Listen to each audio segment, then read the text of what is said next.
Top quality और consistent performance के लिए सिर्फ सिल्वर पंप नाम याद रखना। ಇನ್ನು ಪಶ್ಚಿಮ ಘಟ್ಟ ಪ್ರದೇಶದಲ್ಲಿ ನಿರಂತರ ಮಳೆಯ ಅಬ್ಬರದ ಎಫೆಕ್ಟ್ ಬೇರೆ ಬೇರೆ ಕಡೆಗೂ ಕೂಡ ಹೋಗ್ತಾ ಇದೆ. ಯಾದಗಿರಿ ಜನರಲ್ಲಿ ಈಗ ಪ್ರವಾಹದ ಆತಂಕ ಶುರುವಾಗಿದೆ. ಕೃಷ್ಣಾ ಭೀಮಾ ನದಿಗಳು ಉಕ್ಕಿ ಹರಿತಾ ಇವೆ. ಕಳೆದ ವಾರದ ತನಕ ಭೀಮಾ ನದಿಯಲ್ಲಿ ಒಂದು ಹನಿ ನೀರಿರಲಿಲ್ಲ. ಆದರೆ ಈಗ ವಿಪರೀತವಾದ ನೀರಿನ ಹರಿವು, 3000 ಕ್ಯೂಸೆಕ್ ನೀರು ಹರಿದು ಬರ್ತಾ ಇದೆ ಗುರುಸಣಗಿ ಬ್ಯಾರೇಜ್ನಿಂದ. ನೋಡಿ ಆ ನೀರಿನ ಅಬ್ಬರವನ್ನು. ಸೊ ಹೀಗಾಗಿ ಯಾದಗಿರಿ ಜನರು ನಡುಗ್ತಾ ಇದ್ದಾರೆ. ಏನಪ್ಪ ಕತೆ ಅಂತ. ಪ್ರಕೃತಿಯ ಆಟವೇ ಹಾಗೆ. ಕಳೆದ ವಾರದ ತನಕ ಒಂದು ಹನಿ ನೀರಿರಲಿಲ್ಲ. ಈಗ ನೋಡಿ ನೀರು ಬಿಟ್ಟಿದ್ದಾರೆ. ವಿಪರೀತ ಪ್ರಮಾಣದಲ್ಲಿ ನೀರು ಬರ್ತಾ ಇದೆ. ಯಾಕಂದರೆ ನೀರಿನ ಹರಿವು ಜಾಸ್ತಿ ಆಗಿದೆ. ಹೀಗಾಗಿ ಹೊರಹರಿವು ಕೂಡ ಜಾಸ್ತಿ ಒಳಹರಿವು ಜಾಸ್ತಿ ಆದಾಗ ಹೊರಹರಿವು ಕೂಡ ಜಾಸ್ತಿ ಆಗಬೇಕು. ಬನ್ನಿ DC ಇದಕ್ಕೆ ಸಂಬಂಧಪಟ್ಟ ಮಾತಾಡಿದ್ದಾರೆ, ಏನು ಹೇಳ್ತಾರೆ ನೋಡೋಣ. ಲಾಸ್ಟ್ ಪ್ರೀವಿಯಸ್ ಇಯರ್ಸಲ್ಲಿ ಫ್ಲಡ್ ಬಂದಾಗ ಎಲ್ಲಿವರೆಗೆ ನೀರು ಬಂದಿದೆ ಅಲ್ಲಿ ಒಂದು ವಾಟರ್ ಮಾರ್ಕ್ ಅವರು ವಾಟರ್ ಲೈನ್ ಡಿಮಾರ್ಕೇಷನ್ ಮಾಡಿಕೊಂಡು ಅಲ್ಲಿ ಒಂದು ಮುನ್ನೆಚ್ಚರಿಕೆ ಏನಂದರೆ ಯಾರು ಬಟ್ಟೆ ತೊಳಿಕಿರ್ಬೋದು, ಜಾನುವಾರು ತೊಳಿಕಿರ್ಬೋದು, ಮತ್ತು ನೀರು ಬಂದಾಗ ನೋಡೋಕ್ಕೆ ಹೋಗುವಂತೆ ಇರುವವರು, ಈಜು ಬರಲಾರ್ದೆ ಈಜು ಮಾಡೋಕ್ಕೆ ಹೋಗದವರು ಇರ್ತಾರೆ. ಅದಕ್ಕೆ ನಾವು ವಾರ್ನಿಂಗ್ ಕೊಡೋಕ್ಕೆ ಹೇಳಿದ್ದೀವಿ. ಮತ್ತು ಗ್ರಾಮವಾರು ಈಜುಗಾರರ ಪಟ್ಟಿನೂ ಸಹ ರೆಡಿ ಮಾಡಿಕೊಂಡು ಇಟ್ಕೊಳ್ಳೋಕ್ಕೂ ಹೇಳಿದ್ದೀವಿ. ಈ ರೀತಿ ಎಲ್ಲ ಇಲಾಖೆಗಳಿಗೆ ಮುಂಜಾಗ್ರತೆ ಸಿದ್ಧತೆಗಳನ್ನ ಮಾಡ್ಕೊಳ್ಳೋಕ್ಕೆ ಈಗಾಗಲೇ ಸೂಚನೆ ನೀಡಿದೆ. ನಮಗೆ ಈಗ ಇರುವಂಥ ಮಾಹಿತಿ ಪ್ರಕಾರ ಹೊಲಹರಿವು ಭಾಳ ಮಿನಿಮಮ್ ಇದೆ. ಬಟ್ ನಮಗೆ 2 ಲಕ್ಷದಿಂದ 3 ಲಕ್ಷ ಕ್ಯೂಸೆಕ್ಸ್ ರಿಲೀಸ್ ಆಗಿದ್ದಾಗ ನಮಗೆ ಫ್ಲಡ್ಡಿಂಗ್ ಅನ್ನೋದು ಶುರು ಆಗುತ್ತೆ. ಸೊ ಸದ್ಯಕ್ಕೆ ಅದು ಇಲ್ಲ, ಬಟ್ ಆಗಬಹುದು ಅಂತ ಮುನ್ನೆಚ್ಚರಿಕೆಯನ್ನು ನಾವು ಕ್ರಮ ಕೈಗೊಳ್ತಾ ಇದ್ದೀವಿ.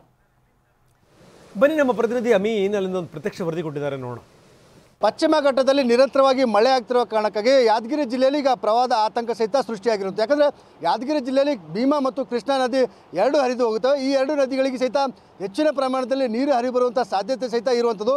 ಸಾಧಾರಣ ಈಗ ಯಾದಗಿರಿ ಜಿಲ್ಲೆ ವಡಗೇರ ತಾಲೂಕಿನ ಗುರುಸಣಗಿ ಬಳಿ ಇರುವಂಥ ಭೀಮಾ ನದಿಯ ದಡದಲ್ಲಿದ್ದೀನಿ. ಈ ಒಂದು ಭೀಮಾ ನದಿ ಕೆಲ ದೃಶ್ಯವನ್ನು ತೋರಿಸುವಂಥ ಪ್ರಯತ್ನ ಕೂಡ ಮಾಡ್ತೀನಿ. ಈ ಒಂದು ಭೀಮಾ ನದಿಗೆ ಅಡ್ಡಲಾಗಿ ನಿರ್ಮಿಸಿರುವಂಥ ಬ್ರಿಡ್ಜ್ ಕಮ್ ಬ್ಯಾರೇಜ್ ಇದೆ. ಒಂದು ಬ್ರಿಡ್ಜ್ ಕಮ್ ಬ್ಯಾರೇಜಿಂದ ಸದ್ಯ 3000 ಕ್ಯೂಸೆಕ್ಸ್ ನೀರನ್ನು ಈಗ ನದಿಗೆ ಹರಿಬಿಡಲಾಗಿದೆ. ಏನು ಕಳೆದ 1 ವಾರದ ಹಿಂದೆ ಅಷ್ಟೇ ಸಂಪೂರ್ಣವಾಗಿ ಈಗ ನದಿ ಸಂಪೂರ್ಣವಾಗಿ ಬರದಾಗಿತ್ತು. ನದಿಯಲ್ಲಿರುವಂಥ ದೊಡ್ಡ ದೊಡ್ಡ ಕಲ್ಲುಗಳು ಸಹಿತ ತೇಲಿ ಬಂದಿದ್ದು. ಆದರೆ ಈಗ ಪಶ್ಚಿಮ ಘಟ್ಟದಲ್ಲಿ ಹೆಚ್ಚಿನ ಪ್ರಮಾಣದಲ್ಲಿ ಮಳೆ ಆಗ್ತಿರೋ ಕಾರಣಕ್ಕಾಗಿ ನದಿಗೆ ಸಹಿತ ಹೆಚ್ಚಿನ ಪ್ರಮಾಣದಲ್ಲಿ ನೀರು ಸಹಿತ ಹರಿದು ಬರ್ತದೆ. ಸದ್ಯ ಏನು ಕಲಬುರಗಿ ಜಿಲ್ಲೆಯ ಸೊನ್ನಾ ಬ್ಯಾರೇಜ್ ಇದೆ. ಸೊನ್ನಾ ಬ್ಯಾರೇಜಿಂದ ನಾಳೆ ಅಥವಾ ನಾಡಿದ್ದು 30,000 ಕ್ಯೂಸೆಕ್ನಷ್ಟು ನೀರನ್ನು ಹರಿಬಿಡುವಂಥ ಸಾಧ್ಯತೆ. ಹೀಗಾಗಿ ನದಿಯ ಈ ಒಂದು ಬ್ರಿಡ್ಜ್ ಬ್ಯಾರೇಜ್ನಲ್ಲಿ ಹಿನ್ನೀರೇನಿದೆ ಆ ಒಂದು ಹಿನ್ನೀರನ್ನು ಖಾಲಿ ಮಾಡುವಂಥ ಪ್ರಯತ್ನವನ್ನು ಅಧಿಕಾರಿಗಳು ಮಾಡ್ತಿದ್ದಾರೆ. ಸದ್ಯ ಈ ಒಂದು ಬ್ಯಾರೇಜ್ನ ಒಂದು ಗೇಟ್ ಮೂಲಕ ನಿರಂತರವಾಗಿ ನೀರನ್ನು ಹರಿಬಿಡುವಂಥ ಕೆಲಸ ಕೂಡ ಈಗ ಮಾಡ್ತಿದ್ದಾರೆ.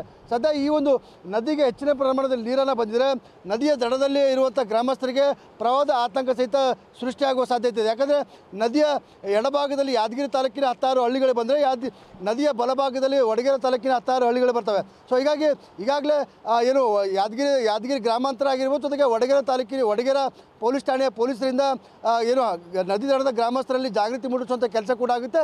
ಏನು ಕಳೆದ 2 ದಿನಗಳಿಂದ ಡಂಗೂರು ಸಾರಿಸುವ ಮೂಲಕ, ಜೊತೆಗೆ ಅನೌನ್ಸ್ಮೆಂಟ್ ಮಾಡುವ ಮೂಲಕ ನದಿ ದಡಕ್ಕೆ ಹೋಗದಂತೆ ಎಚ್ಚರಿಕೆ ಸಹಿತ ನೀಡ್ತಿದ್ದಾರೆ. ಯಾಕಂದರೆ ಜನ ಆಗಿರ್ಬೋದು, ಜಾನುವಾರುಗಳು ಸಹಿತ ಯಾವುದೇ ಕಾರಣಕ್ಕೂ ನದಿ ದಡಕ್ಕೆ ಹೋಗಬಾರ್ದು ಅಂತೇಳಿ ಈಗಾಗಲೇ ಜಿಲ್ಲಾಡಳಿತ ಕೂಡ ಎಚ್ಚರಿಕೆ ಕೊಟ್ಟಿದೆ. ಜೊತೆಗೆ ಪೊಲೀಸರು ಸಹಿತ ಅನೌನ್ಸ್ಮೆಂಟ್ ಮತ್ತು ಡಂಗೂರು ಬಾರಿಸುವ ಮೂಲಕ ಜಾಗೃತಿ ಮೂಡಿಸುವ ಕೆಲಸ ಕೂಡ ಮಾಡ್ತಿದ್ದಾರೆ. ಯಾಕಂದರೆ ಮಹಾರಾಷ್ಟ್ರದಲ್ಲಿ ಹೆಚ್ಚಿನ ಪ್ರಮಾಣದ ಮಳೆ ಆಗ್ತಿದೆ. ಜೊತೆಗೆ ಪಶ್ಚಿಮ ಘಟ್ಟದಲ್ಲಿ ಸಹಿತ ಹೆಚ್ಚಿನ ಮಳೆ ಆಗ್ತಿರೋ ಕಾರಣಕ್ಕಾಗಿ ನದಿಗೆ ಮುಂದಿನ ದಿನಗಳಲ್ಲಿ ಹೆಚ್ಚಿನ ಪ್ರಮಾಣದಲ್ಲಿ ನೀರು ಹರಿದು ಬರುವಂಥ ಸಾಧ್ಯತೆ ಸಹಿತ ಇರುವಂಥದ್ದು.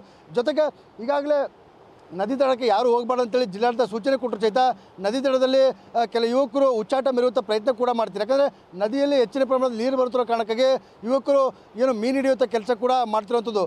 ನದಿಯಲ್ಲಿ ಹೆಚ್ಚಿನ ಪ್ರಮಾಣದಲ್ಲಿ ನೀರು ಬರುತ್ತೆ, ಯಾರು ಕೂಡ ನದಿ ದಡಕ್ಕೆ ಹೋಗಬಾರ್ದು ಅಂತೇಳಿ ಎಚ್ಚರಿಕೆ ಕೊಟ್ಟರು ಸಹಿತ ಯುವಕರು ಉಚ್ಚಾಟ ಮೆರೆತಿದ್ದಾರೆ. ಸಾಕಷ್ಟು ಜನ ಯುವಕರು ಮೀನು ಹಿಡಿಯೋಕ್ಕೆ ಸಹಿತ ಬಂದಿರೋದು. ಜೊತೆಗೆ ಕೆಲವೊಂದಿಷ್ಟು ಯುವಕರು ನದಿಯಲ್ಲಿ ಈಜಾಡೋಕ್ಕೆ ಸಹಿತ ಬಂದಿರುತ್ತದೆ. ನೋಡ್ಬೋದು, ಬ್ಯಾರೇಜ್ ಮೇಲೆ ಕೂತ್ಕೊಂಡು ಮೀನು ಹಿಡಿಯುವಂಥ ಕೆಲಸ ಕೂಡ ಮಾಡ್ತಿದ್ದಾರೆ. ಜೊತೆಗೆ ನದಿಯ ದಡದಲ್ಲಿ ಕೂತ್ಕೊಂಡು ಸಹಿತ ಮೀನು ಹಿಡಿಯುವಂಥ ಪ್ರಯತ್ನ ಕೂಡ ಯುವಕರು ಮಾಡ್ತಿರೋದು. ಸದ್ಯ ಪಶ್ಚಿಮ ಘಟ್ಟದಲ್ಲಿ ಸಾಕಷ್ಟು ಮಳೆ ಆಗ್ತಿರೋ ಕಾರಣಕ್ಕಾಗಿ ಭೀಮಾ ನದಿಗೆ ಹೆಚ್ಚಿನ ಪ್ರಮಾಣದಲ್ಲಿ ನೀರನ್ನು ಹರಿಬಿಡುವಂಥ ಸಾಧ್ಯತೆ ಇದೆ. ಹೀಗಾಗಿ ಜಿಲ್ಲಾಡಳಿತ ಆಗಿರ್ಬೋದು, ಪೊಲೀಸ್ ಇಲಾಖೆ ಸಹಿತ ಜಾಗೃತಿ ಮೂಡಿಸುವಂಥ ಕೆಲಸ ಮಾಡ್ತಿದೆ. ಜೊತೆಗೆ ಜಾನುವಾರುಗಳು ನದಿ ದಡಕ್ಕೆ ನೀರು ಕುಡಿಸುವಂಥ ಪ್ರಯತ್ನಕ್ಕಾಗಿರ್ಬೋದು, ಬೇರೆ ಬೇರೆ ಕೆಲಸ ಕಾರ್ಯಗಳಿಗೆ ನದಿ ದಡಕ್ಕೆ ಹೋಗದಂತೆ ಎಚ್ಚರಿಕೆ ಕೂಡ ಕೊಡುವಂಥ ಕೆಲಸ ಕೂಡ ಮಾಡ್ತಿದೆ. ಕ್ಯಾಮರಾಮನ್ ಶಿವಶಂಕರ್ ಜೊತೆ ಅಮೀನ್, TV9 ಯಾದಗಿರಿ.